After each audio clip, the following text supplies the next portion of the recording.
નમસ્કાર દર્શક મિત્રો, હું છું રૂપલ વણિજિયા. સંપૂર્ણ ન્યૂઝમાં આપનું સ્વાગત છે.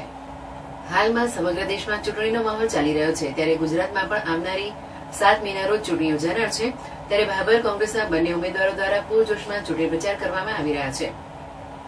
ત્યારે આજે બનાસકાંઠા સીટના બંને મહિલા ઉમેદવારો અંબાજી ખાતે આવ્યા હતા અને બંને ઉમેદવારોએ માતાજીના દર્શન કર્યા હતા.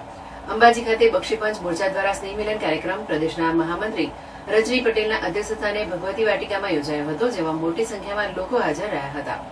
ગુજરાત પ્રદેશ મહામંત્રી રજનીભાઈ પટેલે જણાવ્યું હતું કે દેશના વડાપ્રધાન નરેન્દ્ર મોદીને ત્રીજી વાર પ્રધાનમંત્રી બનાવવા માટે લોકોએ મન બનાવી દીધું છે.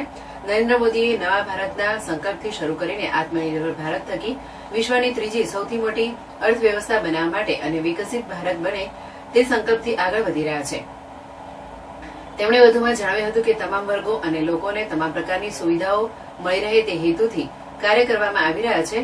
ગરીબ, યુવા, કિસાન, મહિલાઓ માટે અનેક યોજનાઓ બનાવી તેમને સક્ષમ બનાવવાના પ્રયાસો કરવામાં આવી રહ્યા છે, જેથી લોકોએ ત્રીજી વાર દેશના વડાપ્રધાન નરેન્દ્ર મોદીને બનાવવાનું મન બનાવી દીધું છે.